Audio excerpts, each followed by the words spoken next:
Assalamualaikum warahmatullahi wabarakatuh. Hai Anda-Anda yang di sana yang sedang kehabisan ide untuk membuat sebuah konten. Saya punya 3 tips untuk Anda. Tip yang pertama, luangkan waktu Anda untuk istirahat. Berhenti dulu membuat konten. Ini akan membuat pikiran Anda refresh kembali.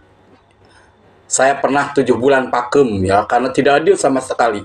Ya, tidak ada ide. Akhirnya 1 bulan kemudian saya muncul lagi dengan banyak ide dan menghasilkan 30 video dalam 1 bulan. Berikutnya tip kedua yaitu usahakan berwisata dulu atau healing dulu ya. Karena biasanya para konten kreator sering mendapatkan hujatan-hujatan dari netizen.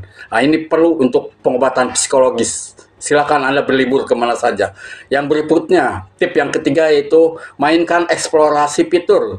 Biasanya di aplikasi-aplikasi tertentu ada sejenis permainan wajah, misalnya wajah yang jadi berjenggot, wajah yang jadi berkumis, atau ada wajah yang menyeramkan, dan macam-macam lagi aplikasi fitur yang lucu yang membuat ide-ide kita muncul lagi. Terus kita lanjutkan. Lantas, istirahat seperti apakah yang disarankan?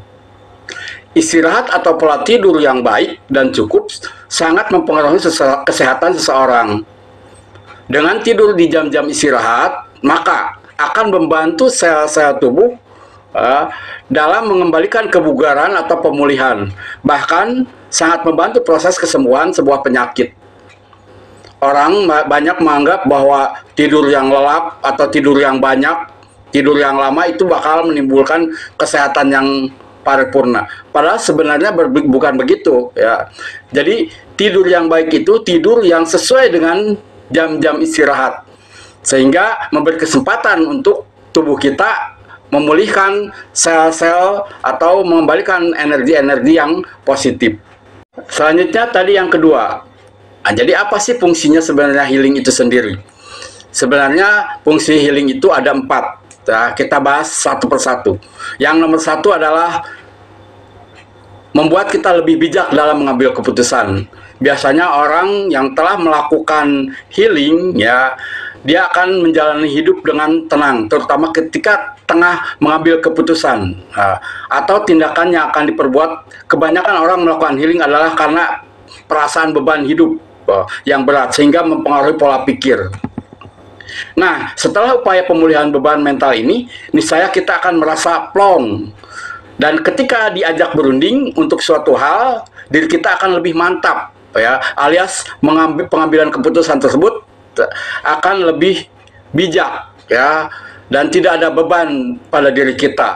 Ya, berikutnya, healing bisa meningkatkan produktivitas. Seperti kita ketahui, ya, kondisi mental seorang individu dapat dipengaruhi, ya, dapat berpengaruh pada tingkat produktivitas, sehingga memang diperlukan adanya refreshing untuk memulihkan beban mental, apalagi orang yang sudah mengalami trauma berat, mengalami peristiwa yang benar-benar membebani hidup, ya. Maka proses healing ini sangat penting sekali.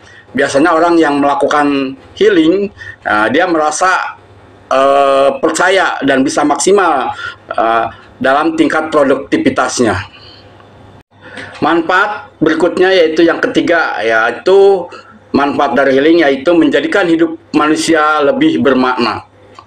Perlu kita pahami bahwa yang dinamakan healing itu bukan merupakan penyembuhan, 100% penyembuhan, tapi merupakan pemulihan saja. Jadi bisa kita simpulkan, ya, yang mengalami luka batin dalam pengalaman traumatis memang tidak dapat benar-benar melupakan hal terburuk, tapi setidaknya mereka bisa berdamai dengan itu. Nah, contohlah COVID misalnya. COVID itu sebenarnya tidak hilang, tapi kita sudah mengalaminya dan kita merasa berdamai dengan itu. Selanjutnya, setelah kita melakukan healing, biasanya orang akan merasa bahwa hidupnya jauh lebih bermakna. Jadi harus bersemangat, ya, tidak terus merenungi nasib, ya. Ya, selanjutnya manfaat healing yang keempat yaitu membuat hidup terasa lebih dewasa. Kita banyak mendengar quotes-quotes dari para konten kreator. Sebenarnya itu bukan hanyalah konten, ya. tapi merupakan kenyataan yang dialami di masyarakat. Contoh terjadi pada Fajar Sad Boy. Biasanya orang yang banyak mengalami luka batin itu akan lebih peka dan mampu membuat quotes-quotes yang memang bermakna dalam hidupnya dan memang diakui kebenarannya. Apabila kamu berhasil melewati hal-hal buruk, biasanya orang-orang tersebut semakin kuat dan merasa semakin dewasa. Selanjutnya, apa manfaat dari bermain eksplorasi wajah yang saya ungkapkan sebelumnya? Bermain eksplorasi, ya. Yang pertama yaitu membantu seseorang untuk selalu berpikir realistis. Dengan bermain eksplorasi, ya, kita sangat memudahkan karena bermain secara langsung. Contohnya, misalnya ketika kita menghafal nama-nama binatang, ya harus melihat bentuk-bentuk asli dari binatang tersebut.